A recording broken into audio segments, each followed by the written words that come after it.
Hey everybody, Elle here, not playing Kingdom Hearts Unchained Key because we're stuck in maintenance mode. It's been over an hour and a half past when the scheduled maintenance was supposed to end, but we're still just waiting and refreshing, trying to get back in.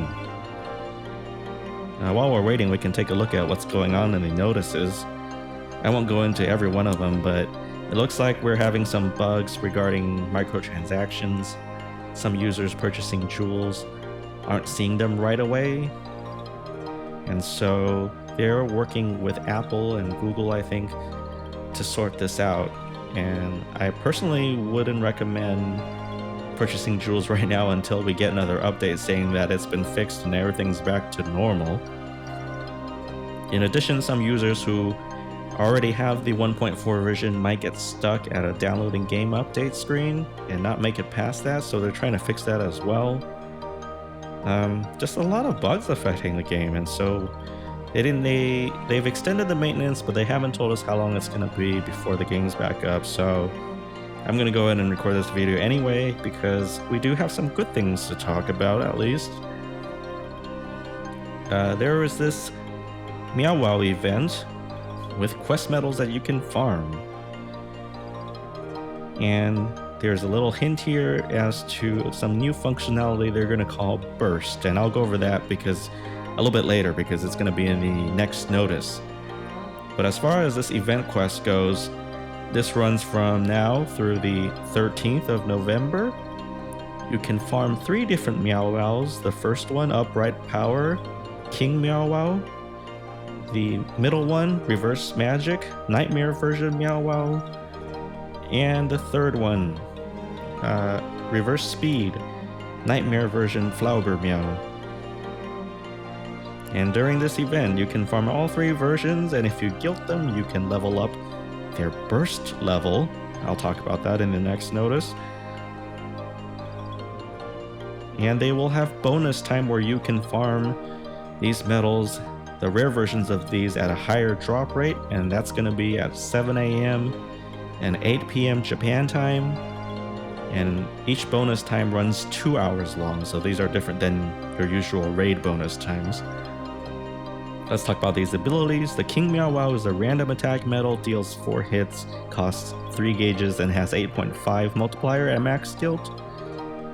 The Nightmare version Meowow is a single target medal, deals 3 hits, costs 0 gauges, and has 5.16 multiplier at max guilt.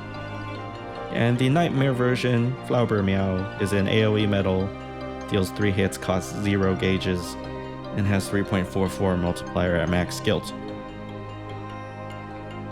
But they do talk about that burst functionality. Let's go over that now. Okay, regarding burst, starting from 1.4, when everything's working again, you're going to see something that looks like the screen on the left. There's going to be a button on the right hand side below that info button. So that's your burst attack. You can use this attack once per stage, and it works on regular quests and raids. I don't think it'll work on Coliseum. And if you look closely, you'll see that there's a level attached to this. And how you get to that is there are 2 ways to increase the burst level of your medals. The first one is when you first go to Guilt a medal. When you unlock Guilt for a medal, you'll get burst level 1, like we see here for this Chain of Memories King Mickey. So at 48% Guilt, he has reached level 1, but not quite level 2. So the way I look at this screen, it looks a little bit, it might be confusing, but the purple portion, or purplish pinkish portion, is level 1, and the red portion, not highlighted, is level 2, so you still have to do something extra to get it to level 2. And that something extra is to raise it to maximum guilt. So I believe this medal is tier 3, so when you get him to 100%, then he will be level 2 burst. And level 2 burst is the highest level of burst that you can have for any single medal. And when you add up all the burst levels in your deck, you will get that level number shown next to the button there. And the notice doesn't say whether your friend medals will count towards burst, so if they do, your maximum burst level is going to be 12, but if not, if it's only your own medals, then the maximum burst level will be 10. So again, you can activate that button whenever, but only once during the stage, and it doesn't matter which medal you're on when you push that button, because all your medals are contributing their burst level towards the attack. If you have multiple gilted medals that are the same, it doesn't matter, you only get the burst levels for the first one.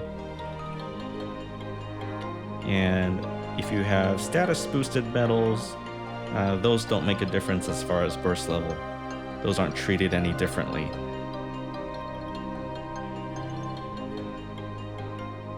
And once you update to 1.4, all your existing medals that are already in your inventory will have burst levels retroactively applied to them.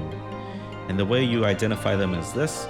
So in this example, the Mickey on the left has burst level 1, and the Mickey on the right has burst level 2. So it doesn't matter if you get to the maximum guild using another roll of the same medal, or if you use mirrors, you just have to get to the maximum percentage to unlock level 2. Okay, that's all we have for now. I'll demo this for you guys definitely when we get back into the game.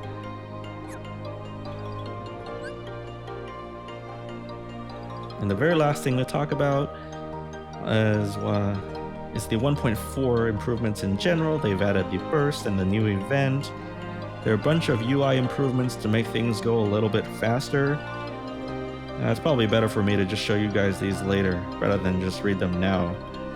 But it looks like we'll have quite a bit of time savers on our hands. And of course, the changes to status effect I talked about in the previous video. And they are making some changes as far as the damage calculation formula. Personally, it's kind of silly for them to say this, because it's not like they ever gave us the damage calculation formula to begin with, so making changes to it isn't really that meaningful. Although they do say that the adjustments were all upward and positive, so we're not going to see anything nerfed, but some things will be stronger, but we don't know what those things are. Typical Square Enix, right? Okay, and of course we're getting a new application icon because Halloween's over, and they fixed that bug with Second Chance, where if you got one-hit KO'd and proc Second Chance on a preemptive strike, previously you could take any number of turns to defeat the enemy and it'll still register as a one-turn finish. So I don't even know how many people were exploiting that before, but can't do it anymore. Alright guys, that's gonna be it for this video. I'm sorry it was kinda boring, not a lot of action here, but we're really looking forward to the burst functionality, and I hope to see you guys very soon. Take care, bye!